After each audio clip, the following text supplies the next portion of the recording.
Le 14 mars, à 2h47 du matin, dans une chambre d'hôpital au mur pâle, Lena d'Acosta mit au monde 2 jumeaux, après 20 heures de travail. Lena, épuisée, tremblante de fatigue mais remplie d'une joie indicible, tenait enfin ses enfants. Leur premier cri avait résonné dans la salle d'accouchement, perçant l'atmosphère pesante de la nuit. Ce moment, qu'elle avait imaginé 1000 fois dans ses rêves, était plus intense qu'elle n'aurait jamais pu l'anticiper. 2 petits êtres, 2 copies parfaites d'elles-mêmes. Milo et Maël. 2 garçons identiques, les visages encore marqués par l'épreuve de la naissance, mais leurs yeux étaient déjà ouverts sur le monde, curieux, remplis de lumière, comme des fenêtres sur un avenir qu'elle seule serait capable de façonner. Elle n'avait que 23 ans, mais à cet instant, elle se sentait plus forte que jamais. Cette nuit, elle avait traversé un tunnel de douleur, de peur et d'incertitude, pour arriver à cette lumière, à ce miracle qu'elle portait désormais dans ses bras. Les 2 bébés étaient si fragiles, si petits, mais leur présence remplissait l'espace, leur doux souffle apaisait le chaos intérieur qu'elle avait vécu pendant ces longues heures de travail. Elle regarda chacun d'eux, un à un, ses mains tremblant légèrement alors qu'elle les caressait du bout des doigts. Elle ne savait pas encore combien d'épreuves elle allait devoir surmonter, mais elle savait qu'elle les affronterait avec eux. Ils étaient sa raison d'être, ces 2 ancrages dans un monde qui n'avait jamais vraiment cru en elle. Les souvenirs du passé s'étaient évaporés dans le vent froid de l'hôpital. Le père des enfants, Anton, avait disparu dès qu'il avait appris la grossesse. Il avait fui, pris la fuite comme un lâche, incapable d'assumer la responsabilité d'une vie. Mais Lena ne s'en souciait plus. La seule chose qui comptait, c'était Milo et Maël. Qu'importe qu'elle soit seule, qu'importe qu'elle soit rejetée. Ces 2 petites créatures étaient tout ce dont elle avait besoin. Elle était complète, enfin. Pendant 10 jours, Lena resta à l'hôpital. Chaque moment avec ses jumeaux était une aventure nouvelle.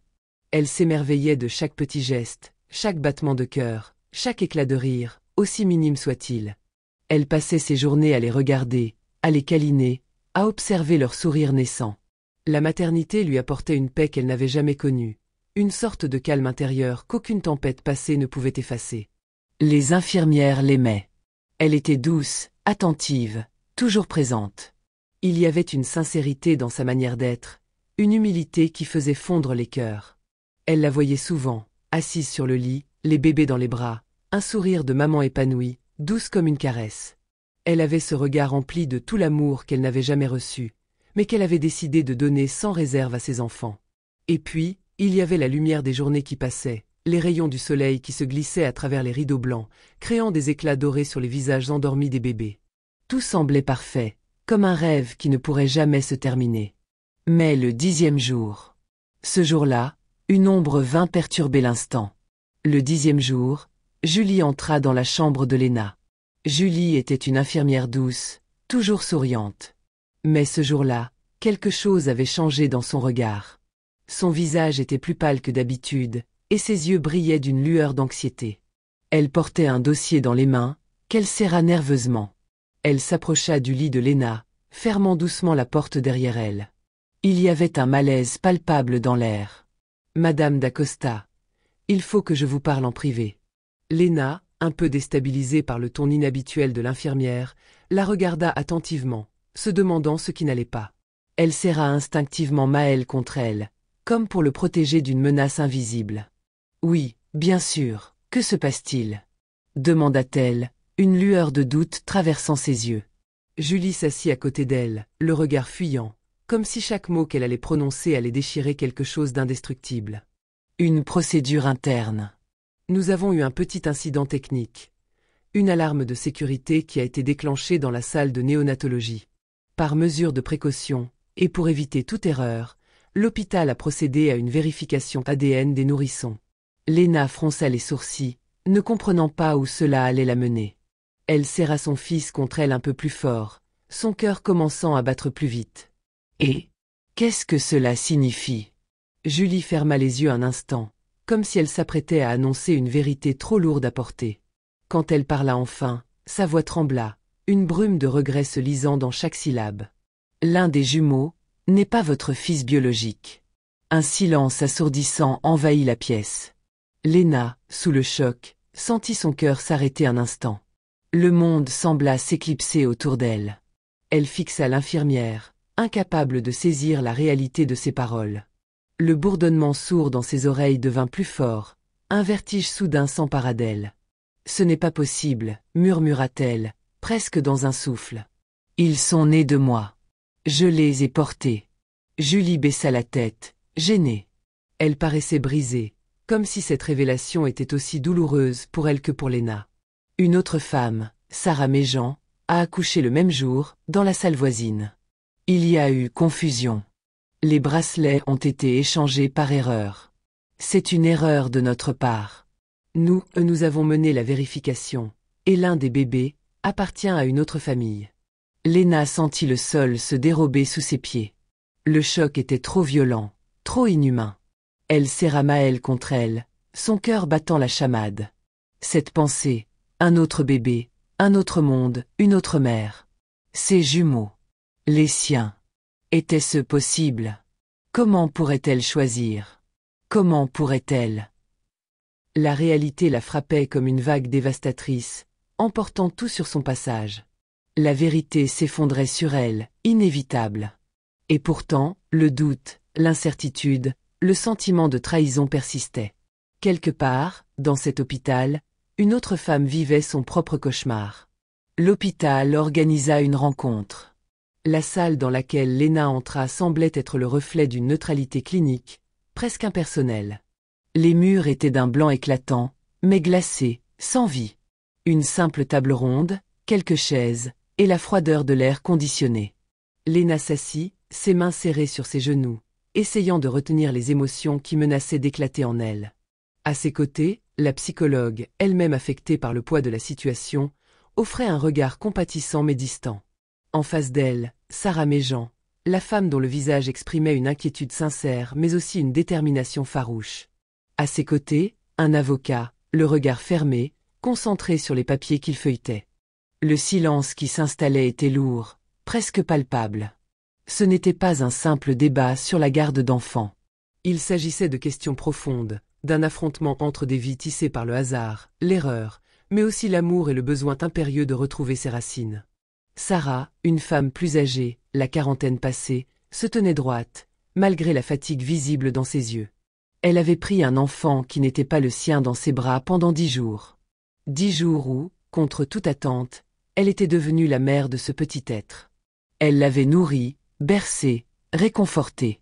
10 jours qu'elle n'oublierait jamais. Elle savait, quelque part, au fond d'elle, que son propre fils dormait dans un berceau qui n'était pas le sien, que le destin l'avait pris loin d'elle, que tout était mélangé. Mais ces 10 jours l'avaient liée à cet enfant d'une manière indescriptible.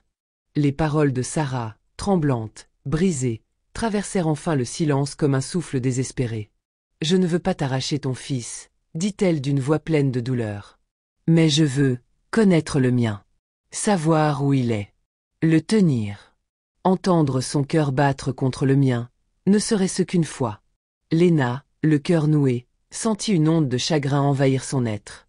Ces mots, ces souffrances partagées, la plongeaient dans une contradiction insupportable.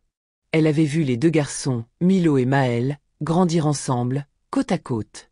Ils étaient devenus ses fils, ses enfants. Ils avaient grandi sous ses bras, appris à marcher, à parler, à rire. Comment pourrait-elle, moralement, décider de rendre un enfant qu'elle avait chéri comme son propre fils? Comment pourrait-elle, d'un simple coup de plume, effacer l'amour qu'elle lui avait donné, effacer le lien qu'elle avait construit, pourtant si vrai, si fort?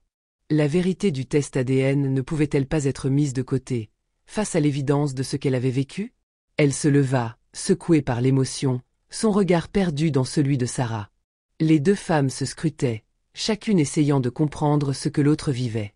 Le regard de Sarah était celui d'une mère qui avait perdu son enfant à l'instant même où elle l'avait trouvé. Léna, elle, avait l'impression d'avoir perdu quelque chose qu'elle n'avait jamais cru devoir posséder, la certitude.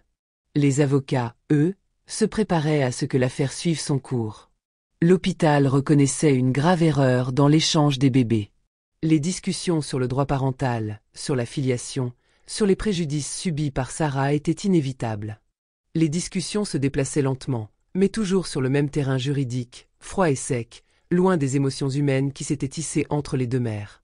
Mais au milieu de cette tempête juridique, quelque chose de plus humain commença à se tisser. Léna et Sarah, après des semaines de consultations, de confrontations où les avocats semblaient plus intéressés par le gain que par la douleur des femmes, commencèrent à se voir sans leurs avocats. Ces réunions n'étaient pas simples. Elles étaient tendues, parfois même marquées par des silences lourds, mais peu à peu, les deux femmes commencèrent à se comprendre. Elles observaient les bébés ensemble, apprenaient à reconnaître leurs petites habitudes, leurs pleurs, leurs sourires. Elles savaient déjà tout ce qu'il y avait à savoir sur leurs enfants, mais de manière différente. Léna connaissait leurs petites faiblesses, leurs demandes constantes d'attention. Sarah savait comment les calmer, comment les bercer quand ils se réveillaient la nuit, comment les faire sourire juste avec un mouvement de la main. Un lien étrange et pourtant sacré naquit entre elles. Ce n'étaient plus deux femmes en guerre, mais deux mères qui comprenaient que leurs enfants étaient liés par bien plus que la simple naissance. Elles étaient liées par une vérité plus grande, elles les aimaient toutes deux, et cela, plus que tout, elles pouvaient le partager. Puis vint le jour du tribunal, et la tension dans la salle était à son comble. Léna et Sarah se tenaient ensemble, les mains tremblantes mais résolues. Quand la juge, surprise, les interrogea sur la décision qu'elles avaient prise, les mots de Léna, pleins de sagesse et de douleur, résonnèrent dans la pièce. Nous refusons de séparer les enfants. La juge, un instant figée, leva les yeux de ses documents. Pardon. Léna poursuivit d'une voix calme mais ferme, en se tournant vers Sarah qui lui fit un léger signe de tête. Nous avons décidé que les garçons grandiront ensemble. Nous partagerons leur garde. Ils sont frères. Même si ce n'est pas par le sang, c'est par le destin. Sarah, d'un regard plein de douceur, ajouta. On ne choisit pas les liens qui nous sauvent. Ces enfants nous ont liés. Ils auront deux maisons, deux mères. Et ils sauront toute la vérité. La salle était emportée par l'émotion. Les témoins, les avocats, tous étaient silencieux face à la sagesse et la force de cette décision. Le jugement fut suspendu, mais un accord privé fut signé. Milo et Maël ne seraient pas séparés. Ils grandiraient avec l'amour de deux mères, dans un monde où la filiation ne se définissait plus seulement par les gènes, mais par l'amour. Les années passèrent. Milo et Maël devinrent des adolescents complices, toujours soudés par ce lien unique. Ils avaient deux maisons, deux univers, deux façons de vivre. Mais, plus important encore, ils avaient un seul cœur partagé. Et ils savaient leur histoire, même si elle n'était pas toujours facile à comprendre pour les autres. Un jour, à l'école, un camarade leur demanda « C'est qui votre vraie mère, en fait ?» Maël sourit, un sourire d'une sagesse tranquille, et répondit « Celle qui m'aime. Et j'en ai deux. » C'était la vérité la plus simple et la plus belle. Et cette vérité, ils la portaient fièrement, unis et forts, chacun dans sa vérité, mais ensemble, dans une seule et même vie, remplie de ce qui comptait vraiment, l'amour incommensurable d'une mère, de deux mères.